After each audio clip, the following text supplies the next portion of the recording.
Senator Brown. Thank you, Acting Deputy President. I am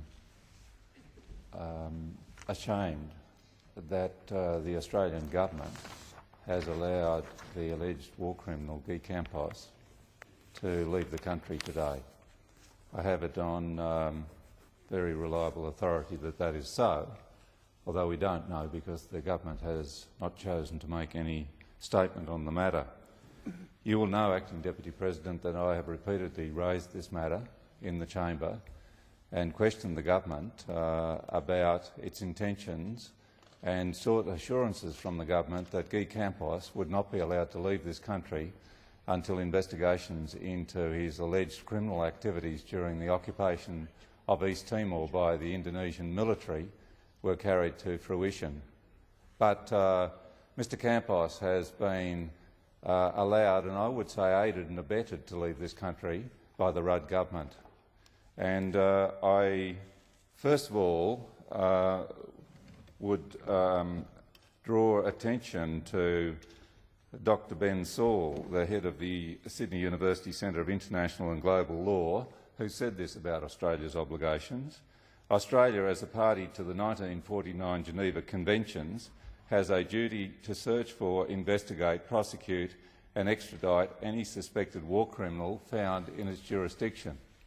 Well, today the Rudd government has failed in that duty under the Geneva Conventions, to which Australia is an original signator. It is a shameful day of abrogation of duty by the Rudd government, not just to the people of this country, but to the people of the world. We have an obligation, and this government has failed to carry through with that obligation.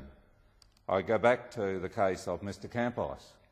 He was a collaborator with the Indonesian intelligence operatives in Timor Leste during the dreadful years of occupation in which hundreds of thousands of people died.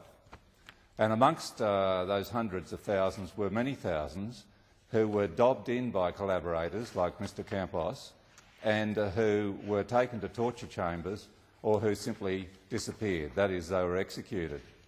I remember the process so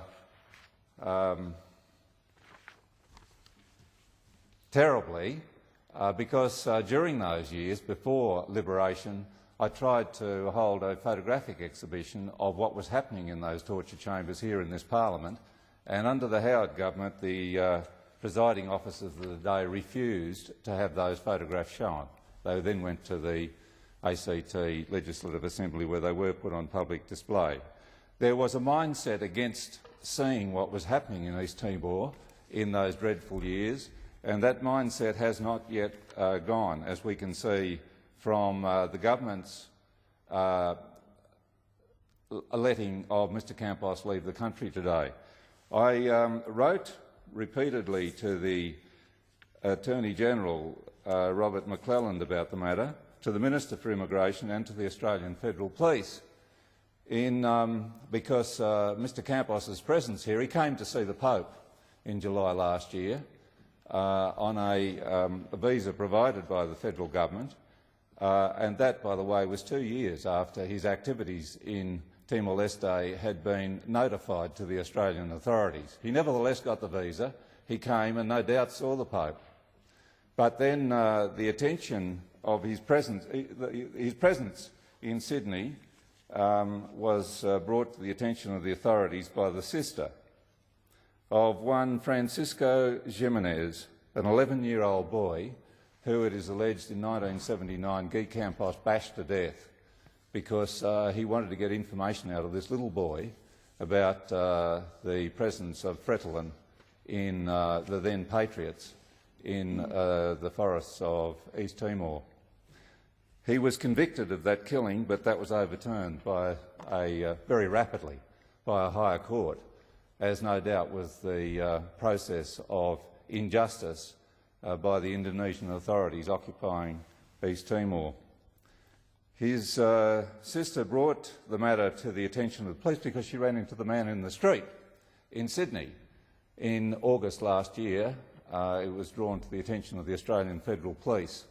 An investigation was underway, and the Federal Police Assistant Commissioner Mandy Newton, writing to me in May, said that on the 5th of May a brief of evidence was delivered to the Commonwealth Director of Public Prosecutions.